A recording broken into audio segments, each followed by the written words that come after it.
ശേഷം രേഖ പ്രമാണം, വിശ്വസനീയത, വിശദീകരിക്കാനാവാത്ത സത്യങ്ങൾ, പരിശുദ്ധാത്മാവിന്റെ അജ്ഞത, അതുപോലെ ദൈവത്തിന്റെ സുവിശേഷം വിസ്മരിക്കപ്പെട്ടു. ഉൽപ്പത്തിയിലെ യഹോവ കളവ് പറയുന്നു. ആരാണ് പൗലൂസ്? ബൈബിൾ ദൈവനിഷേധ ഗ്രന്ഥമോ? ബൈബിളും ശാസ്ത്രവും, ഗലീലിയോ പ്രശ്നം, ബൈബിളും ചരിത്രവും, ബൈബിളിലെ വൈരുദ്ധ്യങ്ങൾ, നോഹിനെ കുറിച്ച് ആരോപണം, പുത്രിമാരുമായി ശയിക്കുന്ന നീതിമാൻ, ദാവീദിന്റെ ദുർവൃത്തി, മദ്യം വിളമ്പുന്ന യേശു ഇത്യാദി ശീർഷകങ്ങളും ഉപശീർഷകങ്ങളും നൽകി ഈ പുസ്തകത്തിൽ അധിക്ഷേപിച്ചിരിക്കുന്നത് രണ്ട് മതമെന്നുള്ള നിലയിൽ ക്രൈസ്തവരായ ഞങ്ങളോട് മുസ്ലിം സ്നേഹിതൻ ചെയ്യുന്നത് ശരിയാണോ തെറ്റാണോ എന്ന് മുസ്ലിം സ്നേഹിതന്മാർ തന്നെ വിധിക്കണം. രണ്ടാമത്, ഈ ഖുർആനിൽ തന്നെ പറഞ്ഞിരിക്കുന്നത് ക്രിസ്ത്യാനികൾ മുസ്ലിങ്ങളുടെ ആത്മമിത്രങ്ങൾ എന്നുള്ള അർത്ഥത്തിലാണ്. 5-ാം അധ്യായത്തിന്റെ 82, 83 സൂക്തങ്ങൾ. ക്രിസ്ത്യാനികൾ കരുണയുള്ളവരാകുന്നു. 57-ന്റെ 27. വേദക്കാരുമായി വാദപ്രതിവാദം നടത്തരുത്. 29-ന്റെ 46 എന്ന് വളരെ സ്പഷ്ടമായി ഖുർആനിൽ പറഞ്ഞിരിക്കുമ്പോൾ, ഇതുവരെയും കേരളത്തിലെ ക്രിസ്ത്യാനികളിൽ നിന്ന് മുസ്ലിങ്ങൾക്ക് യാതൊരു വിധമായ ദോഷവും പ്രകോപനവും ഉണ്ടാകാതിരിക്കുമ്പോൾ ഈ ഖുർആൻ വാക്യങ്ങളെ, അള്ളാഹു മുസ്ലിങ്ങൾക്ക് നൽകിയിരിക്കുന്ന ഖുർആന്റെ ഈ പ്രഖ്യാപനങ്ങളെ അവഗണിച്ചുകൊണ്ട് അവരോട് സ്നേഹം പുലർത്തുന്ന ക്രിസ്ത്യാനികളെ അധിക്ഷേപിക്കുന്നത് ശരിയാണോ തെറ്റാണോ എന്ന് മുസ്ലിം സ്നേഹിതന്മാർ തന്നെ വിധിക്കട്ടെ.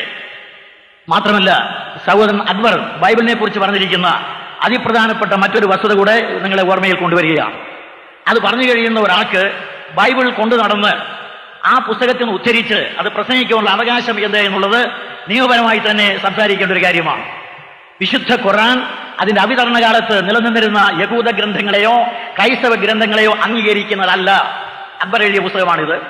പ്രത്യുത മൂസാ നബിക്ക് അവതരിപ്പിക്കപ്പെട്ട തൗറാത്തിന്റെയും ഈസാ നബിക്ക് അവതരിപ്പിക്കപ്പെട്ട ഇൻജീലിന്റെയും ദാവൂദ് നബിക്ക് അവതരിപ്പിക്കപ്പെട്ട സബൂറിന്റെയും സത്യതയ്ക്ക് സാക്ഷ്യം വഹിക്കുകയും ആ ഗ്രന്ഥങ്ങളിലെ നിയമങ്ങൾ അനുസരിച്ച് ജീവിക്കുവാൻ വേദക്കാരോട് ആഹ്വാനം നടത്തുകയുമാണ് ചെയ്യുന്നത്.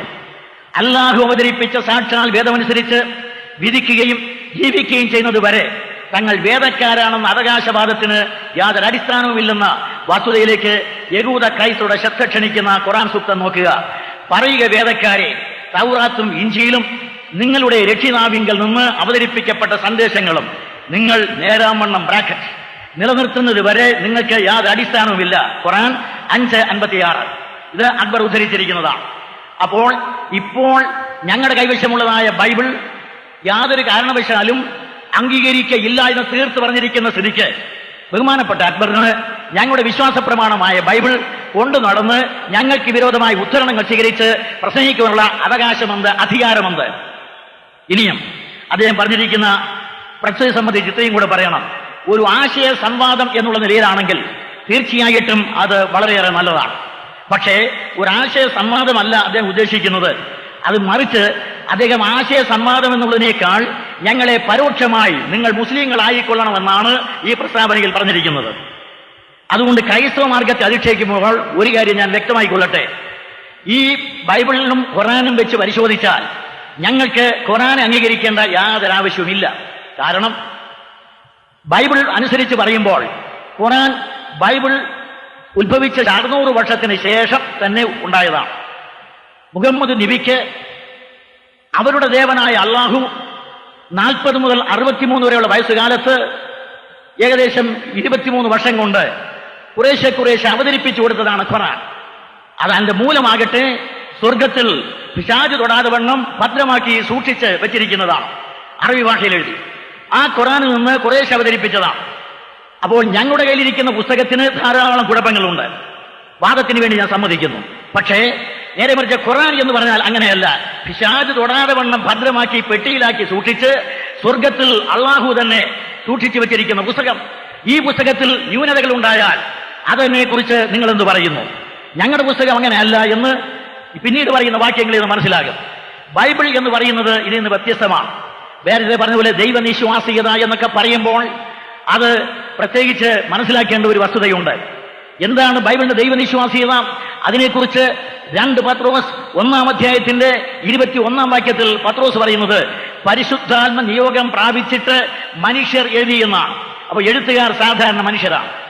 സംഭവം നടന്ന് കുറെ കാലത്തിന് ശേഷമാണ് ഈ പുസ്തകങ്ങൾ എഴുതപ്പെട്ടത്. അതുകൊണ്ടാണ് ദൈവനിശ്വാസികത ആവശ്യമായി വന്നത്. സ്വർഗത്തിലിരിക്കുന്ന മൂലഗ്രന്ഥത്തിൽ നിന്ന് പകർത്തി ഇങ്ങോട്ട് കൊടുത്തു എന്നോ മറ്റു വിശ്വസിക്കുന്നത് പോലെ യജ്ഞകുണ്ടത്തുനിന്ന് കയറി വന്നോ എന്നല്ല ക്രിസ്ത്യാനിയുടെ വിശ്വാസം. നേരെ മറിച്ച് മനുഷ്യർ തന്നെ പരിശുദ്ധാത്മ നിയോഗത്താൽ മനുഷ്യന്റെ ഭാഷയിൽ അവന്റെ പരിമിതികളിൽ നിന്നുകൊണ്ട് എഴുതിയതാണെന്ന് നിങ്ങൾ മനസ്സിലാക്കണം.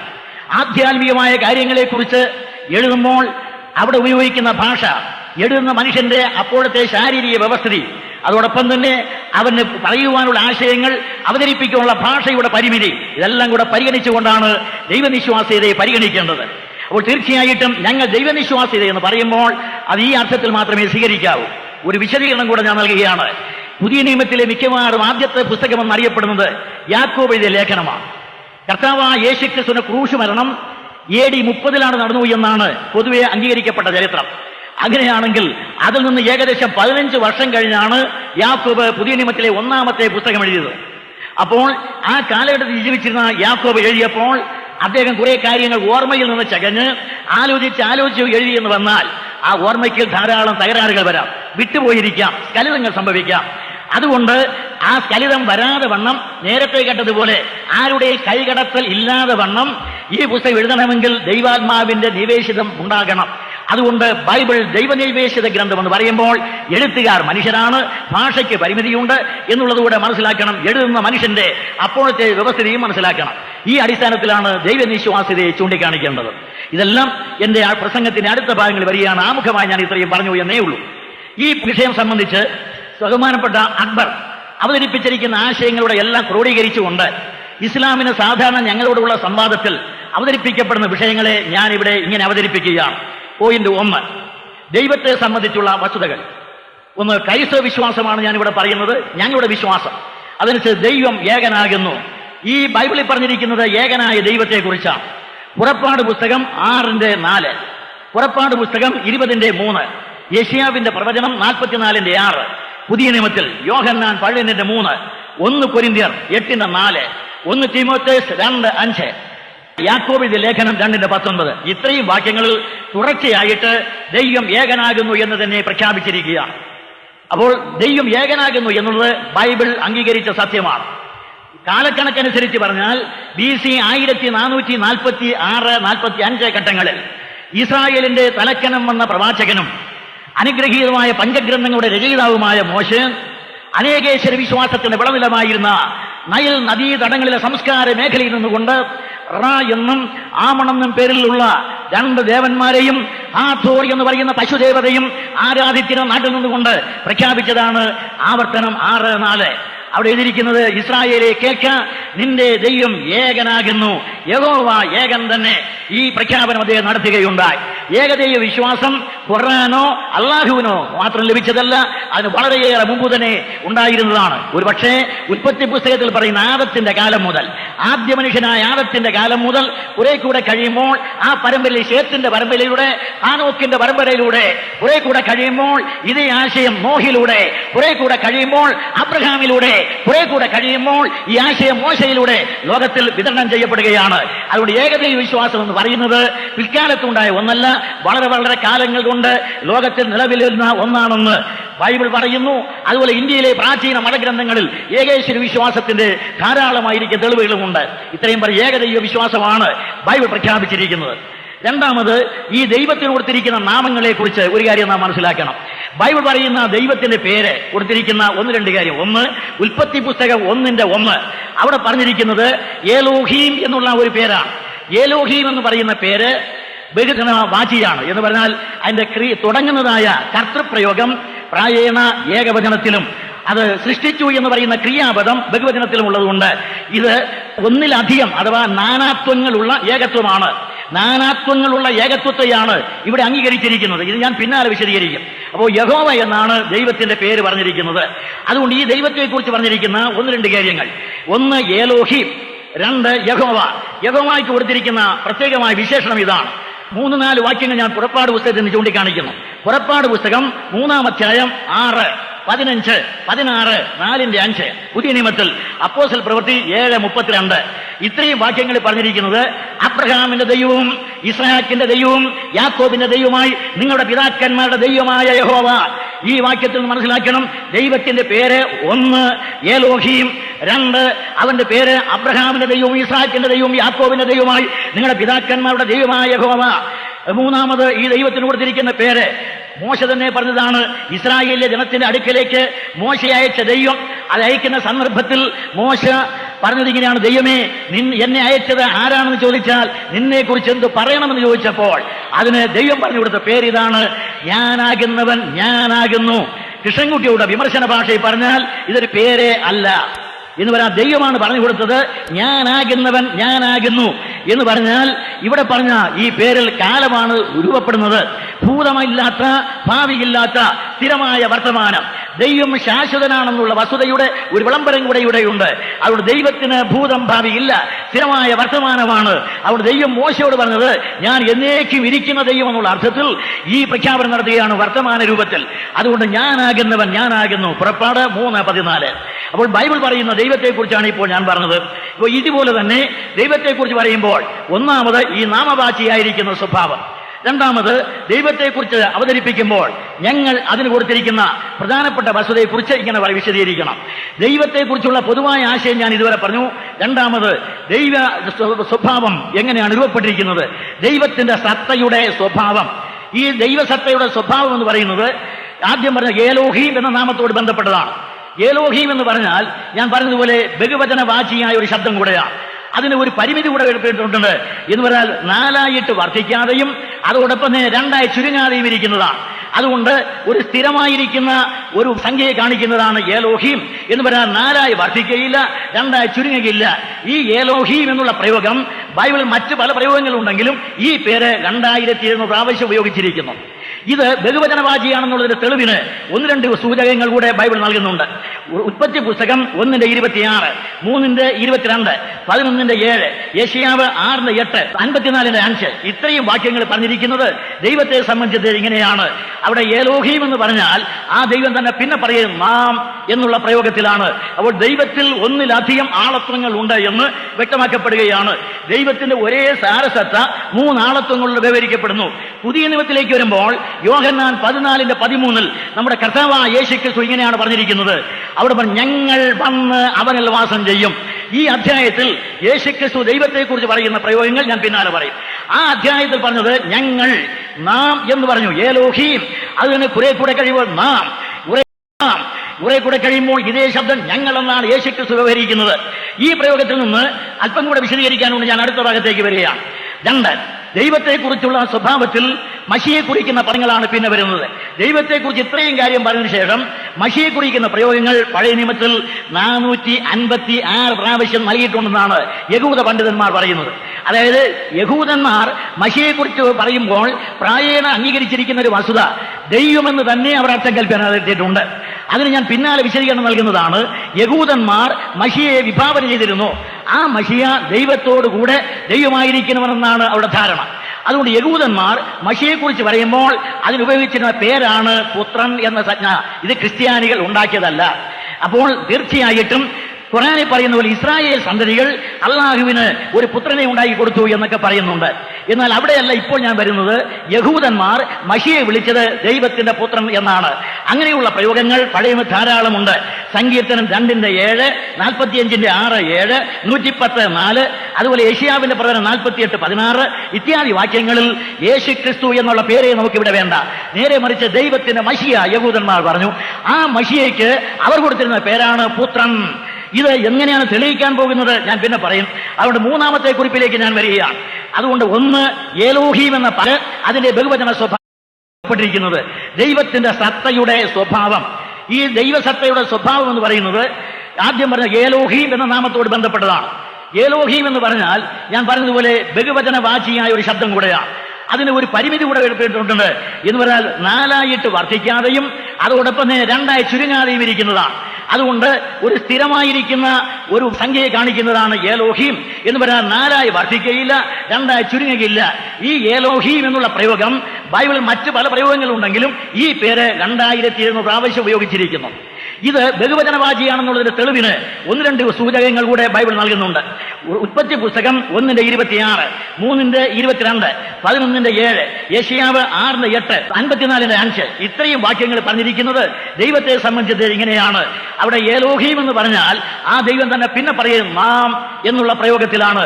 അപ്പോൾ ദൈവത്തിൽ ഒന്നിലധികം ആളത്വങ്ങൾ ഉണ്ട് എന്ന് വ്യക്തമാക്കപ്പെടുകയാണ്. ദൈവത്തിന്റെ ഒരേ സാരസത്ത 3 ആളത്വങ്ങളിൽ വിവരിക്കപ്പെടുന്നു. പുതിയ നിയമത്തിലേക്ക് വരുമ്പോൾ യോഹന്നാൻ 14:13 നമ്മുടെ കർത്താവായ യേശുക്രിസ്തു ഇങ്ങനെയാണ് പറഞ്ഞിരിക്കുന്നത്. അവിടെ ഞങ്ങൾ വന്ന് അവനിൽ വാസം ചെയ്യും. ഈ അധ്യായത്തിൽ യേശുക്രിസ്തു ദൈവത്തെക്കുറിച്ച് പറയുന്ന പ്രയോഗങ്ങൾ ഞാൻ പിന്നാലെ പറയും. ആ അധ്യായത്തിൽ പറഞ്ഞത് ഞങ്ങൾ, നാം എന്ന് പറഞ്ഞു, ഏലോഹീം. അതിന് കുറെ കൂടെ കഴിയുമ്പോൾ നാം, കുറെ കൂടെ കഴിയുമ്പോൾ ഇതേ ശബ്ദം ഞങ്ങൾ എന്നാണ് യേശുക്രിസ്തു വ്യവഹരിക്കുന്നത്. ഈ പ്രയോഗത്തിൽ നിന്ന് അല്പം കൂടെ വിശദീകരിക്കാനുണ്ട് ഞാൻ അടുത്ത ഭാഗത്തേക്ക് വരികയാണ്. 2, ദൈവത്തെക്കുറിച്ചുള്ള സ്വഭാവത്തിൽ മഷിയെ കുറിക്കുന്ന പദങ്ങളാണ് പിന്നെ വരുന്നത്. ദൈവത്തെക്കുറിച്ച് ഇത്രയും കാര്യം പറഞ്ഞതിന് ശേഷം മഷിയെ കുറിക്കുന്ന പ്രയോഗങ്ങൾ പഴയ നിയമത്തിൽ 456 പ്രാവശ്യം നൽകിയിട്ടുണ്ടെന്നാണ് യഹൂദ പണ്ഡിതന്മാർ പറയുന്നത്. അതായത് യഹൂദന്മാർ മഷിയെക്കുറിച്ച് പറയുമ്പോൾ പ്രായേണ അംഗീകരിച്ചിരിക്കുന്ന ഒരു വസ്തുത ദൈവമെന്ന് തന്നെ അവർ അർത്ഥം കൽപ്പന നടത്തിയിട്ടുണ്ട്. അതിന് ഞാൻ പിന്നാലെ വിശദീകരണം നൽകുന്നതാണ്. യഹൂദന്മാർ മഷിയെ വിഭാവന ചെയ്തിരുന്നു. ആ മഷിയ ദൈവത്തോടുകൂടെ ദൈവമായിരിക്കണമെന്നാണ് അവരുടെ ധാരണ. അതുകൊണ്ട് യഹൂദന്മാർ മഷിയെക്കുറിച്ച് പറയുമ്പോൾ അതിനുപയോഗിച്ചിരുന്ന പേരാണ് പുത്രൻ എന്ന സംജ്ഞ. ഇത് ക്രിസ്ത്യാനികൾ ഉണ്ടാക്കിയതല്ല. അപ്പോൾ തീർച്ചയായിട്ടും ഖുർആനിൽ പറയുന്ന പോലെ ഇസ്രായേൽ സന്തതികൾ അള്ളാഹുവിന് ഒരു പുത്രനെ ഉണ്ടാക്കി കൊടുത്തു എന്നൊക്കെ പറയുന്നുണ്ട്. എന്നാൽ അവിടെയല്ല ഇപ്പോൾ ഞാൻ വരുന്നത്. യഹൂദന്മാർ മഷിയെ വിളിച്ചത് ദൈവത്തിന്റെ പുത്രൻ എന്നാണ്. അങ്ങനെയുള്ള പ്രയോഗങ്ങൾ പഴയ ധാരാളമുണ്ട്. സങ്കീർത്തനം 2:7, 45:6-7, 110:4, അതുപോലെ യെശയ്യാവിന്റെ പ്രവചനം 48:16 ഇത്യാദി വാക്യങ്ങളിൽ യേശു ക്രിസ്തു എന്നുള്ള പേരെ നമുക്കിവിടെ വേണ്ട. നേരെ മറിച്ച് ദൈവത്തിന്റെ മഷിയ യഹൂദന്മാർ പറഞ്ഞു. ആ മഷിയയ്ക്ക് അവർ കൊടുത്തിരുന്ന പേരാണ് പുത്രൻ. ഇത് എങ്ങനെയാണ് തെളിയിക്കാൻ പോകുന്നത് ഞാൻ പിന്നെ പറയും. അതുകൊണ്ട് 3ാമത്തെ കുറിപ്പിലേക്ക് ഞാൻ വരികയാണ്. അതുകൊണ്ട് 1, ഏലോഹീം എന്ന പദം, അതിന്റെ ബഹുവചന സ്വഭാവം. 2, മഷിയെ കുറിക്കുന്ന പ്രയോഗങ്ങൾ. 3ാമത് പഴയ നിയമത്തിൽ യെശയ്യാവിന്റെ പ്രവചനത്തിൽ ദൈവത്തെക്കുറിച്ച് പറയുമ്പോൾ പ്രധാനമായി എടുത്തു പറയുന്ന ഒരു പ്രയോഗമുണ്ട്. 6-ാം അധ്യായം 3-6 വാക്യങ്ങൾ. അവിടെ പറയും ദൈവം പരിശുദ്ധൻ പരിശുദ്ധൻ പരിശുദ്ധൻ എന്നാണ് പറഞ്ഞിരിക്കുന്നത്. അപ്പോൾ ദൈവം പരിശുദ്ധൻ പരിശുദ്ധൻ പരിശുദ്ധൻ എന്ന് 3 പ്രാവശ്യമേ പറയുന്നുള്ളൂ. 2 പറഞ്ഞ് നിർത്താമായിരുന്നു, 4 പറഞ്ഞ് കൂട്ടാമായിരുന്നു. 2ഉം ചെയ്യാതെ 3 മാത്രം പറയുന്നത് കൊണ്ട് ക്രിസ്ത്യാനികളായി ഞങ്ങളല്ല ഇത് കണ്ടുപിടിച്ചത്. അതുകൊണ്ട് ദൈവത്തിൽ ഒന്നിലധികം ആളത്വങ്ങൾ ഉണ്ട് എന്ന് യഹൂദന്മാർ അംഗീകരിച്ചിരുന്നു. 4ാമത് ദൈവത്തെ യഹൂദന്മാർ വിളിച്ചിരുന്നത് നിത്യനായ പിതാവ് എന്നാണ്.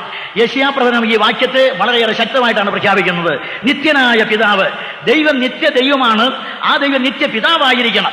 നിത്യ ദൈവമെന്ന് പറയുന്നതും നിത്യ പിതാവെന്ന് പറയുന്നതും വ്യത്യാസമുണ്ട്. നിത്യ പിതാവായിരിക്കണമെങ്കിൽ ദൈവത്തിന് നിത്യപുത്രൻ ഉണ്ടായിരിക്കണം. ദൈവത്തിന് നിത്യനായ ഒരു പുത്രനുണ്ട് സമം മഷിയ. യേശുക്രിസ്തു എന്ന പേര് ഇവിടെ വേണ്ട. എന്നാൽ തൽക്കാലം ഞാൻ പറയുകയാണ്, ദൈവത്തിന് നിത്യനായ ഒരു പുത്രൻ മഷിയ അവനുള്ളത് കൊണ്ടാണ് യഹൂദന്മാർ ദൈവത്തെ നിത്യനായ പിതാവെന്ന് വിളിച്ചത്. അവൻ നിത്യനായ ദൈവത്തിന്റെ നിത്യനായ പുത്രൻ ഉണ്ട്. അപ്പോൾ തീർച്ചയായിട്ടും ബൈബിളിൽ തന്നെ പഴയ നിയമത്തിൽ ഈ 3 പ്രയോഗങ്ങൾ വരുന്നുണ്ട്. 1, പിതാവ്, പുത്രൻ, പരിശുദ്ധാത്മാവ് എന്ന്. ദൈവം, പുത്രൻ, പരിശുദ്ധാത്മാവ്. ഇത് അല്പം കൂടെ കഴിയുമ്പോൾ നാം എന്ന് പറയുന്ന ഏലോഹീം എന്ന പദത്തോട് ചേർത്ത് പറഞ്ഞാൽ ഇങ്ങനെ വിശദീകരിക്കണം. ഞാൻ, നീ, അവൻ. ഞാൻ എന്ന് പറഞ്ഞാൽ ഉത്തമ പുരുഷൻ, നീ എന്ന് പറഞ്ഞാൽ മധ്യമ പുരുഷൻ, അവൻ എന്ന് പറഞ്ഞാൽ പ്രഥമ പുരുഷൻ. നമ്മുടെ മലയാള വ്യാകരണം. അപ്പോൾ ഇതനുസരിച്ച് വേണം അത് പറയുവാൻ. അപ്പോൾ ബൈബിളിൽ പറഞ്ഞിരിക്കുന്ന ദൈവം എന്ന് പറഞ്ഞാൽ അപ്പോൾ 3 പേരെ കുറിച്ച് പറയുന്നുണ്ടല്ലോ. ഇവിടെ പറഞ്ഞിരിക്കുന്ന പിതാവ്, പുത്രൻ, പരിശുദ്ധാത്മാവ്. അപ്പോൾ 3 പേരില്ലേ? ഉണ്ട്. അപ്പോൾ ഈ 3ന് ഒരു ചോദ്യം വരും. 1+1=1 സമം എത്ര? 3 എന്ന് ഞങ്ങൾ പറയുന്നില്ല. ഞങ്ങൾ 3 എന്ന് പറയുമ്പോൾ ഈ അർത്ഥവുമില്ല. നേരെ മറിച്ച് ദൈവം 1+1=1 എന്നല്ല, 1=1=1 എന്നുള്ളതാണ് ഞങ്ങളിവിടെ പറയുന്ന കണക്ക്. ഇതിനോട് ചേർന്ന് ഒരു കാര്യം കൂടെ, ഈ പ്രപഞ്ചത്തെ ഈശ്വരനാണ് സൃഷ്ടിച്ചത്. ഈ കാണപ്പെടുന്ന ചരാചര നിബദ്ധമായിരിക്കുന്ന പ്രപഞ്ചത്തെ ഈശ്വരൻ ഉണ്ടാക്കിയപ്പോൾ തന്റെ അനുഗ്രഹീതമായിരിക്കുന്ന സ്വഭാവ സത്തയും അനുഗ്രഹീതമായിരിക്കുന്ന ഭാവവും അതുപോലെ ഈ പ്രപഞ്ച സൃഷ്ടിയിൽ ഉപയോഗിച്ചിട്ടുണ്ട്. ദൈവം എങ്ങനെ 3 ഒന്നായിരിക്കുന്നു എന്നുള്ളത് മനസ്സിലാക്കാൻ വളരെ ദൂരപ്പുണ്ട്. ദൈവത്തിന്റെ സൃഷ്ടിയിൽ തന്നെ ദൈവം നൽകിയിരിക്കുന്ന ദൃഷ്ടാന്തം മതി. ഈ പ്രപഞ്ചത്തിന്റെ അടിസ്ഥാന ഘടകമെന്ന് പറയുന്നത് ആറ്റം ആണ്. ഈ ആറ്റം നിലനിൽക്കുന്നത് എങ്ങനെയാണ് നമുക്കറിയാം. Neutron, electron, proton. അതുകൊണ്ട് ഈ ആറ്റം എന്ന് പറഞ്ഞാൽ ന്യൂട്രോൺ, ഇലക്ട്രോൺ, പ്രോട്ടോൺ എന്ന് പറയുന്ന 3. ഇത് 3 ഒന്നുമാണ്. അപ്പോൾ അതിലൂടെയാണ് ഈ പ്രപഞ്ചഘടന നടത്തിയിരിക്കുന്നത്. അപ്പോൾ ദൈവം ഈ പ്രപഞ്ചം തന്നെ ഘടിപ്പിച്ചിരിക്കുന്നത് തന്റെ ആളത്വത്തിന്റെ ഭ്രമരീയമായ ഭാവവിശേഷത്തിൽ എന്നാണ് കൃഷ്ണൻകുട്ടിയുടെ ഭാഷ്യം. അതുകൊണ്ട് ദൈവത്തെ സംബന്ധിച്ച് ഇതാണ് ഞങ്ങൾ പറയുന്നത്. ഇനി പറയുന്നത് അല്പം നിങ്ങൾ ശ്രദ്ധിക്കണം. ഇവിടെ പറഞ്ഞിരിക്കുന്നത് മുഹമ്മദ് നബി ഖുർആനിൽ പറഞ്ഞിരിക്കുന്നത് ഞങ്ങളുടെയും നിങ്ങളുടെയും ദൈവം ഒന്നാകുന്നു എന്നാണ്. ഒന്ന് വായിച്ചാൽ തിരക്കേടില്ല. ഖുർആൻ 29:46 അവിടെ എഴുതിയിരിക്കുന്നത് ഞങ്ങളുടെയും നിങ്ങളുടെയും ദൈവം ഒന്നാണ് എന്ന് നബി പറഞ്ഞിട്ടുണ്ട്. പക്ഷേ ബൈബിളിന്റെ വീക്ഷണത്തിൽ എന്റെ പരിശോധനയിൽ ഇത് അംഗീകരിക്കാൻ നിവൃത്തിയില്ല. അതിന് ചില പ്രധാനപ്പെട്ട കാരണങ്ങളുണ്ട്. ബൈബിളിൽ പറഞ്ഞിരിക്കുന്ന ഏലോഹീം, യഹോവ, ബൈബിളിൽ പറഞ്ഞിരിക്കുന്ന ഞാനാകുന്നവൻ ഞാൻ, ആ ദൈവമല്ല ഖുർആനിലൂടെ മുഹമ്മദ് നബി പറഞ്ഞിരിക്കുന്നതായി അല്ലാഹു. അല്ലാഹു എന്ന് പറഞ്ഞാൽ നമുക്കറിയാം, മുഹമ്മദ് നബിക്കും 1000 വർഷങ്ങൾക്ക് മുമ്പ് BC 500 മുതൽ കാലത്തിൽ അന്നത്തെ ലോകത്തിലെ അറബികളുടെ ഒരു ഗോത്രമായ ഖുറൈശി, മുഹമ്മദിന്റെ തന്നെ ജന്മഗോത്രം, ആ ഗോത്രം ഉൾപ്പെടെയുള്ള ഖുറൈശികൾ അടക്കമുള്ള അറബികൾ അംഗീകരിച്ച് ആരാധിച്ചിരുന്ന ദേവനാണെന്ന് എഴുതി വെച്ചിട്ടുണ്ട് ഗ്രീക്ക് ചരിത്രകാരനായ ഹെറോഡോട്ടസ്. അപ്പോൾ അല്ലാഹു എന്ന് പറഞ്ഞാൽ മുഹമ്മദിനും 1000 വർഷങ്ങൾക്ക് മുമ്പ് അറബികൾ ഖുറൈശികൾ ഉൾപ്പെടെ ആരാധിച്ചിരുന്ന ദേവനാണ്. പക്ഷേ ഈ പ്രയോഗങ്ങളുടെ അടിസ്ഥാനത്തിൽ ബൈബിളിൽ പറയുന്ന അബ്രഹാമിന്റെയും ഇസ്ഹാക്കിന്റെയും യാക്കോബിന്റെയും ദൈവമായി നിങ്ങളുടെ പിതാക്കന്മാരുടെ ദൈവമായ യഹോവ എന്ന് പറയുന്ന പേരിൽ അല്ലാഹു ഉൾപ്പെടുന്നതേയില്ല. ഏലോഹീമിൽ അല്ലാഹു ഉൾപ്പെടുന്നില്ല. അതുകൊണ്ട് രണ്ടു കൂട്ടരും അംഗീകരിച്ചിരിക്കുന്ന ദൈവം രണ്ട്. അതുകൊണ്ട് ഇവിടെ മറ്റൊരു ഒത്തുതീർപ്പ് എനിക്കില്ല. അതുകൊണ്ട് ഒരു കാര്യം മനസ്സിലാക്കണം, മുഹമ്മദ് നബി രണ്ടും കൂടെ ഒന്നിച്ചു കൊണ്ടുപോകാൻ വേണ്ടിയാണ് ഇവിടെ പ്രത്യേകം പ്രയോഗിച്ചിരിക്കുന്നത് ഞങ്ങളുടെയും നിങ്ങളുടെയും ദൈവം ഒന്നാകുന്നു എന്ന്. അവിടെ എനിക്കൊരു സംശയമുണ്ട്. എന്ന് പറഞ്ഞാൽ ഇത് എഴുതി വെച്ചിരിക്കുന്നത് സ്വർഗത്തിലിരിക്കുന്ന മൂലഗ്രന്ഥത്തിലാണ്. ആ മൂലഗ്രന്ഥത്തിൽ നിന്നാണ് ഇദ്ദേഹത്തിന് ഇത് കിട്ടിയത്.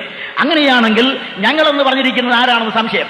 എന്റെ സംശയമാണ്, ഞങ്ങളുടെയും നിങ്ങളുടെയും ദൈവം അല്ലാഹുവും മുഹമ്മദുമാണോ? അല്ലാഹു മുഹമ്മദ് ആണെങ്കിൽ അല്ലാഹുവിന്റെ അപ്പുറത്തെ ദൈവമാണോ ഇവിടെ യഹൂദന്മാരുടെ ദൈവം? അതുകൊണ്ട് ഖുർആനിൽ കൈയടത്തില്ല എന്നുള്ളത് പ്രഥമത ഇവിടെ ഖണ്ഡിക്കപ്പെടുകയാണ്. അത് പിന്നെ ഞാൻ വശമായിട്ട് സൗകര്യമായിട്ട് പിന്നാലെ വരുന്നുണ്ട്. നിങ്ങൾ ഇവിടെ വന്ന് എന്തെല്ലാം പ്രസംഗിച്ചിട്ടും ഞങ്ങൾ ആരും ഒരു പ്രകോപനം ഉണ്ടാക്കിയില്ല, ഞങ്ങൾ ആരും ഇരച്ചു കയറിയില്ല, ആരെയും തടഞ്ഞു വെച്ചില്ല. മുസ്ലിം സഹോദരന്മാർ അങ്ങനെയല്ല. അവിടെ മതത്തെ തൊടുകയോ അവിടുത്തെ വിശ്വാസത്തെ തൊടുകയും ചെയ്താൽ അവർ ഉടനെ തന്നെ അസ്വസ്ഥകളാക്കും, ആക്രമിക്കാനൊക്കെ ശ്രമിക്കും. ഞങ്ങൾ ഒരിക്കലും ആക്രമിക്കുകയില്ല. ഞങ്ങളുടെ ഗുരുനാഥനായ, ഞങ്ങളുടെ രക്ഷിതാവായ, ഞങ്ങൾക്ക് വെളിപ്പെട്ട ദൈവമായ കർത്താവായ യേശുക്രിസ്തു പഠിപ്പിച്ച സഹനത്തിന്റെ അനുഗ്രഹീതമായ സമാധാനത്തിന്റെ ശാന്തിയുടെ സന്ദേശവാഹകന്മാരും സഹനം കൊണ്ട് പ്രായോഗികമാക്കിയിട്ടുള്ളവരുമാണ്. അതുകൊണ്ട് ഞങ്ങൾ അത് കേട്ടാൽ ചൊടിക്കുകയൊന്നുമില്ല. നേരെ മറിച്ചൊരു കാര്യം മനസ്സിലാക്കണം പ്രിയ സഹോദരന്മാരെ, ഈ നിലയിൽ പ്രസംഗിച്ചും എഴുതിയും പ്രകോപനപരമായി പറഞ്ഞാൽ എല്ലാ ക്രിസ്ത്യാനികളും ഒരുപോലെ ചത്തുചടഞ്ഞ് മിണ്ടാതിരിക്കുകയില്ല. ഇവിടെയുള്ള സഹോദരന്മാർ ഈ യോഗം സംഘടിപ്പിച്ച് വന്നപ്പോൾ 1-2 പേരെ പറഞ്ഞത് വളരെ സൂക്ഷിച്ചൊക്കെ പ്രസംഗിക്കണമെന്നാണ്. പക്ഷെ എനിക്ക് ഈ സൂക്ഷിച്ച് പറയുന്ന പരിപാടിയോട് അത്ര ഇഷ്ടമല്ല. കാരണം ഉള്ളതുപോലെ വെട്ടിത്തുറന്ന് പറയുന്ന ആളാണ് ഞാൻ.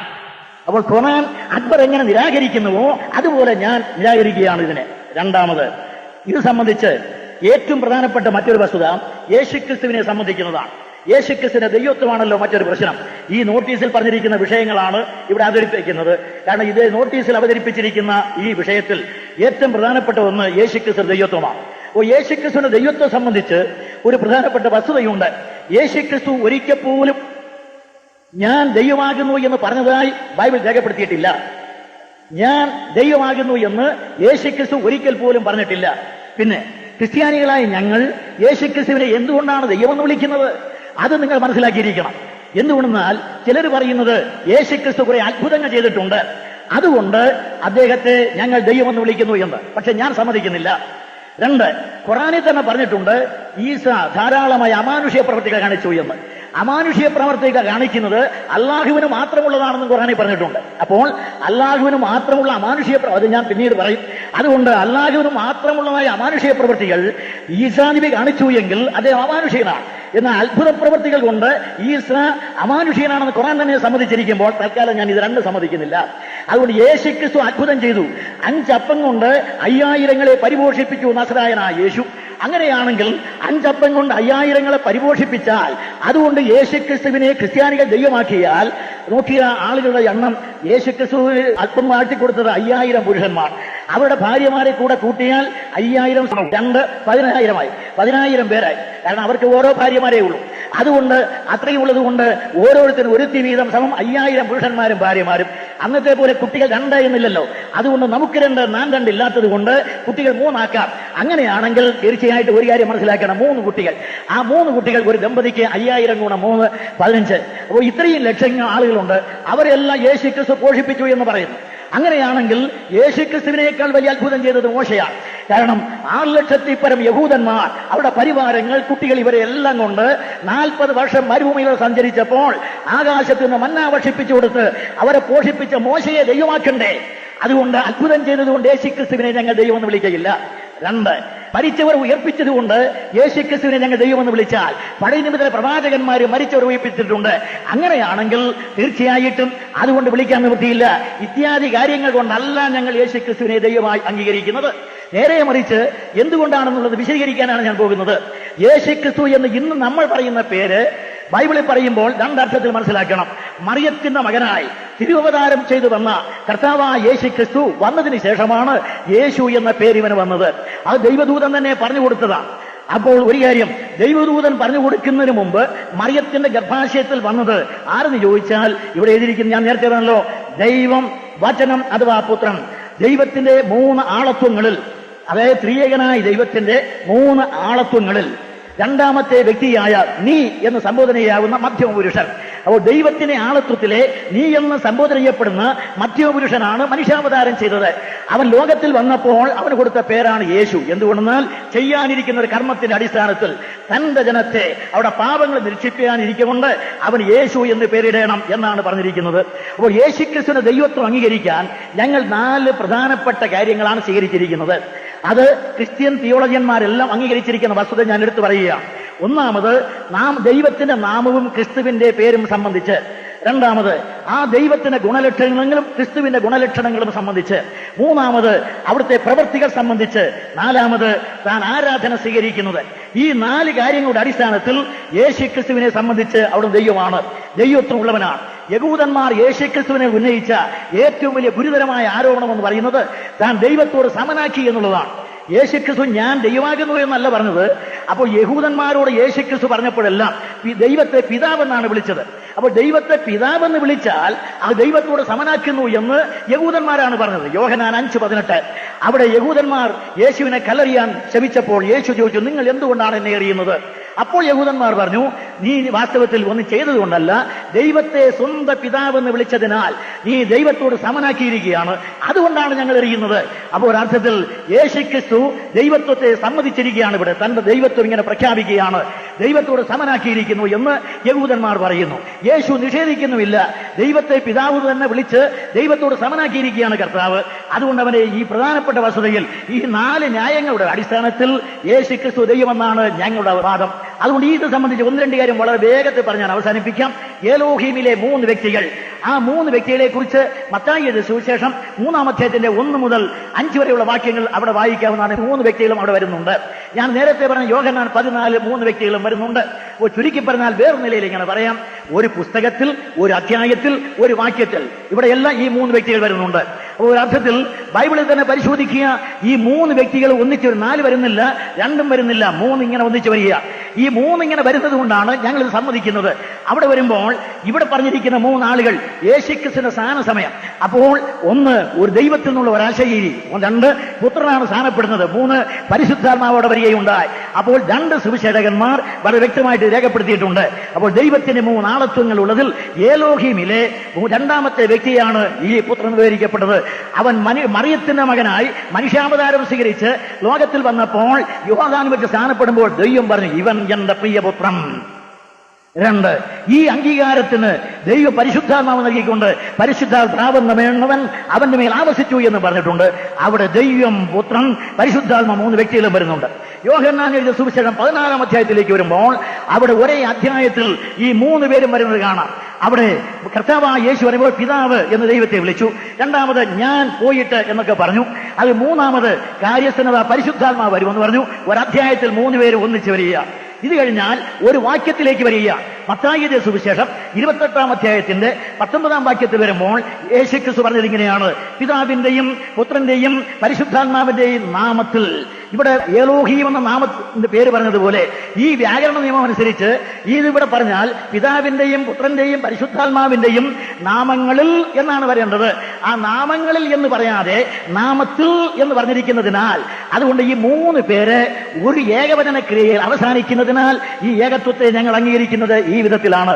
അതുകൊണ്ട് നാനാത്വത്തിലെ ഏകത്വം എന്ന് പറഞ്ഞുകൊണ്ട് ഈ ഭാഗം വിടുകയാണ്.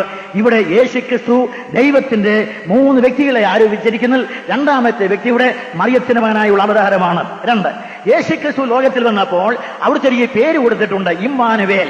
പ്രവാചകനായ യെശയ്യാവ് തന്റെ പ്രവചന പുസ്തകം 7:14 പറഞ്ഞതിങ്ങനെയാണ്, ദൈവം അവന് കന്യഗർഭിണിയായി ഒരു മകനെ പ്രസവിക്കും, അവൻ ഇമ്മാനുവേൽ എന്ന് പേരാകും. പക്ഷേ ഈ വാക്യം മത്തായി ഉദ്ധരിക്കുന്നുണ്ട് 4:14. അവിടെ ഉദ്ധരിക്കുന്ന മത്തായി ഈ വാക്യം ഉദ്ധരിച്ച് പറഞ്ഞത് ഇങ്ങനെയാണ്, ദൈവം നമ്മോടുകൂടെ. ഞാനിവിടെ ഇങ്ങനെ വിശദീകരിക്കുകയാണ്. യേശുക്രിസ്തുവിന്റെ ഏകദേശം 33 വർഷത്തെ ഐഹിക ജീവിതകാലത്ത് ആരെങ്കിലും എപ്പോഴെങ്കിലും എവിടെയെങ്കിലും വെച്ച് ഒരിക്കൽ പോലും യേശുക്രിസ്തുവിനെ ഇമ്മാനുവേൽ എന്ന് വിളിച്ചിട്ടില്ല.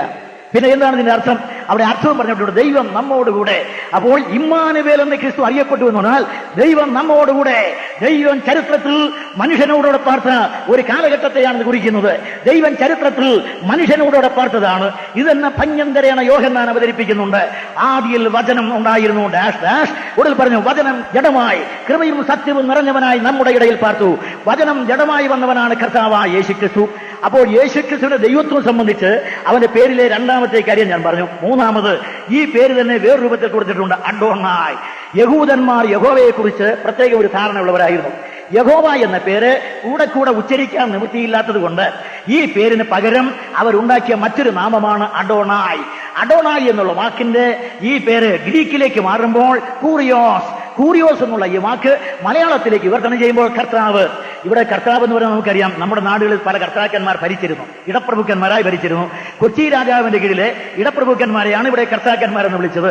അപ്പോൾ ആ വാക്കിൽ തന്നെ അന്തർലീനമായിരിക്കുന്നത് ഭരണാധികാരി, ഒരു സ്വത്തിന്റെ ഉടമസ്ഥൻ, ഒരു കാര്യത്തെക്കുറിച്ച് ആത്യന്തികമായി തീരുമാനം ചെയ്യാൻ കഴിയുന്ന വ്യക്തി എന്നൊക്കെയാണ്. ഈ അർത്ഥത്തിൽ അഡോണായി എന്നുള്ള പദം പഴയ നിയമത്തിൽ ദൈവത്തിന് ഉപയോഗിച്ചു. അതേ പദം യഹോവയ്ക്ക് ഉപയോഗിക്കുമ്പോൾ കർത്താവ് എന്ന് പറയുമ്പോൾ വലിയ അക്ഷരമാണ് കൊടുത്തിരിക്കുന്നത്. അതുപോലെ തന്നെ കർത്താവിനെ കുറിച്ച് യേശുക്രിസ്തു വരുവാനുള്ള പുത്രൻ അവരെ കുറിച്ച് പറയുമ്പോൾ എൽ എന്ന് പറയും, ഇംഗ്ലീഷ് ചെറിയ അക്ഷരമാണ് ഉപയോഗിക്കുന്നത്. അപ്പോൾ ഈ വ്യത്യാസം ഇവിടെ കാണിച്ചിട്ടുണ്ട്. അതോടൊപ്പം തന്നെ കൂറിയോസ് എന്ന് പറയുന്ന ഈ പേരിലാണ് യേശുക്രിസ്തുവിനെ അറിയപ്പെടുന്നത്. അതുകൊണ്ട് കർത്താവായ യേശുക്രിസ്തു ജനിക്കുമ്പോൾ തന്നെ കൂറിയോസാണ്, അഥവാ കർത്താവാണ്. ദൈവദൂതൻ മറിയത്തോട് പറഞ്ഞതിന് ശേഷം മറിയം യേശുവിനെ പ്രസവിച്ചപ്പോൾ ആകാശത്തിന്റെ അന്തരങ്ങളിൽ വെളിപ്പെട്ടതായ ദൈവദൂതന്റെ പ്രഖ്യാപനമാണ് ലൂക്കോസ് 2:10.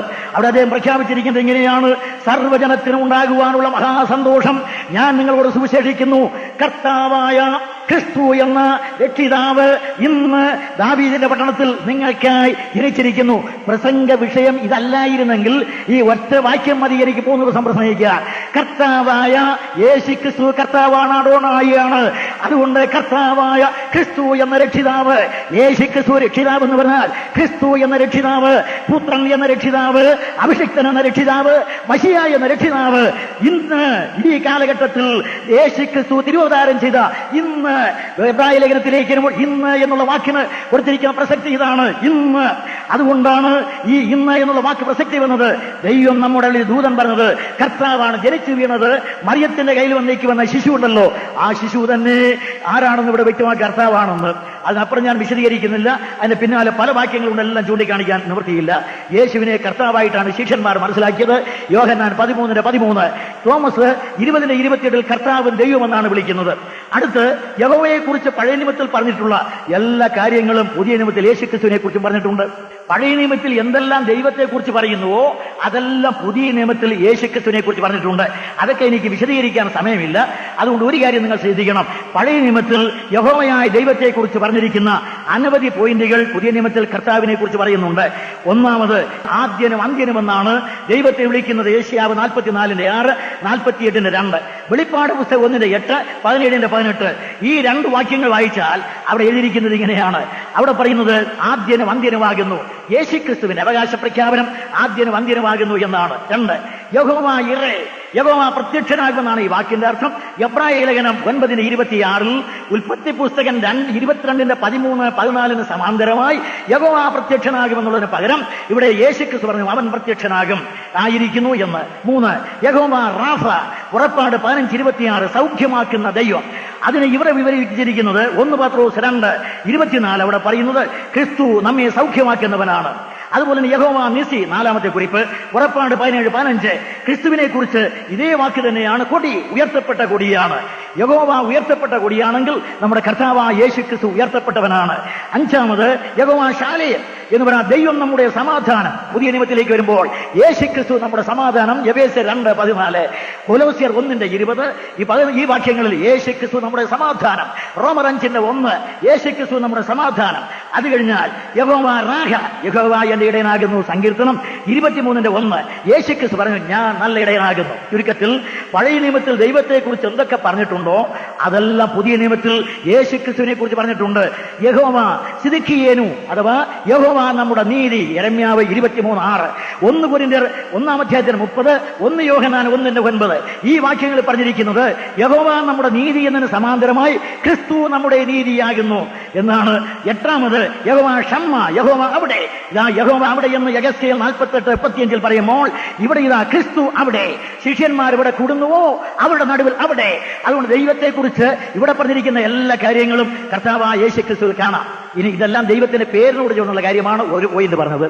യേശു ക്രിസ്തുവിന്റെ ദൈവത്വത്തിന് ഞങ്ങൾ അംഗീകരിച്ചിരിക്കുന്ന 4 പ്രധാനപ്പെട്ട പോയിന്റുകൾ. 1 നാമം സംബന്ധിച്ച്, അതാണ് ഞാൻ ഇതുവരെ പറഞ്ഞത്. 2 ദൈവത്തിന്റെ ഗുണലക്ഷണങ്ങൾ ക്രിസ്തുവിനെ കുറിച്ച് എങ്ങനെയാണ് പറയുന്നത്. യേശു ക്രിസ്തുവിനെ കുറിച്ച് അവരുടെ ഗുണലക്ഷണങ്ങൾ. ദൈവത്തെ കുറിച്ച് പറയുമ്പോൾ ദൈവം നിത്യനാകുന്നു. യെശയ്യാവ് 20:48 9:6 കർത്താവായ യേശു ക്രിസ്തുവിനെ കുറിച്ച് പുതിയ നിയമം പറയുന്നത് യേശു ക്രിസ്തു നിത്യനെന്നാണ്. വെളിപ്പാട് പുസ്തകം 1:18 എബ്രായ ലേഖനം 1:10-12 അതുപോലെ ദൈവത്തിന്റെ ശാശ്വതത്വം അത് തന്നെ മാറ്റമില്ലായ്മ. സങ്കീർത്തനം 102:26-27 പറയുമ്പോൾ കർത്താവായ യേശുവിനെ കുറിച്ച് എബ്രായ ലേഖനം 13:8 അപ്പോൾ ദൈവത്തിന്റെ ശാശ്വതത്വം അതുപോലെ ദൈവത്തിന്റെ സർവശക്തി അത് പുറപ്പാട് പുസ്തകം 6:3 യോബ് 5:17 പറയുമ്പോൾ കർത്താവായ യേശു ക്രിസ്തുവിനെ കുറിച്ചും ഇതേ വാക്യം പുതിയ ആവർത്തിക്കുകയാണ്. സർവശക്തനാണ് നമ്മുടെ കർത്താവ്. അവന്റെ ശക്തിയുടെ മുമ്പിൽ എല്ലാം വിനീതമാകുകയാണ്. അതൊക്കെ ഞാൻ പ്രസംഗ രൂപത്തിൽ പറഞ്ഞാൽ ഈ ഓരോ പോയിന്റും ഓരോ മണിക്കൂർ പ്രസംഗിക്കാൻ കൃഷ്ണൻകുട്ടിക്ക് പ്രയാസമില്ല. എന്നാൽ ഇവിടെ ഒരു കാര്യം മനസ്സിലാക്കണം. യേശു ക്രിസ്തുവിനെ കുറിച്ച് അടുത്ത് പറയുന്നത് യേശു ക്രിസ്തുവിന്റെ സർവജ്ഞാനമാണ്. ദൈവം സർവജ്ഞാനിയാണ്, യേശു ക്രിസ്തു സർവജ്ഞാനിയാണ് എന്ന് പറഞ്ഞാൽ കർത്താവായ ദൈവത്തെ കുറിച്ച് പറഞ്ഞിരിക്കുന്നത് സങ്കീർത്തനം 139:1-6 വരെ. യോഹന്നാൻ 2:25-16-30 യേശു ക്രിസ്തു സകലവും അറിയുന്നവനാണ്. ഓരോന്നിനും ഓരോന്ന് ചൂണ്ടിക്കാണിച്ചാൽ 1.5 മണിക്കൂർ അധികം പ്രസംഗിക്കണം. ഇവർ കഷ്ടിച്ചെനിക്ക് 2.5 മണിക്കൂർ തന്നിട്ടുണ്ട്. എനിക്കാണെങ്കിൽ പ്രസംഗിക്കാൻ ഇതുപോലുള്ള വിഷയങ്ങളെ കിട്ടിയ ഒരു 5-6 മണിക്കൂർ വേണം. അല്ലെങ്കിൽ പിന്നെ 2 ദിവസമാക്കണം. അതുകൊണ്ട് യോഗ സംഘാടകർ വെട്ടിച്ചുരുക്കിയാണ് സമയം പറഞ്ഞത്. ഇല്ലെങ്കിൽ ഈ പറഞ്ഞ ഓരോ പോയിന്റിനും ഒന്നിലധികം ദൃഷ്ടാന്തം പറയുവാനുള്ള എല്ലാ കീശയിലാക്കിയാണ് ഞാനിവിടെ വരുന്നത്. അതുകൊണ്ട് പ്രിയ സഹോദരന്മാരെ, യേശു ക്രിസ്തു സർവ്വവ്യാപിയാണ്. ദൈവം സർവ്വവ്യാപിയാണ്. സർവ്വവ്യാപിയായ ദൈവത്തെ കുറിച്ച് സങ്കീർത്തനം 139:7-12 വരെ വാക്യങ്ങൾ, യിരെമ്യാവ് 23:24 വാക്യങ്ങൾ. ഇത് കർത്താവായ യേശുവിനെ കുറിച്ച് പറയുമ്പോൾ യോഹന്നാൻ 3:13 സ്വർഗത്തിൽ ഇരിക്കുന്നവനായി സ്വർഗത്തിൽ ഇറങ്ങി വന്ന മനുഷ്യപുത്രനല്ലാതെ ആരും സ്വർഗത്തിൽ കയറിയിട്ടില്ല.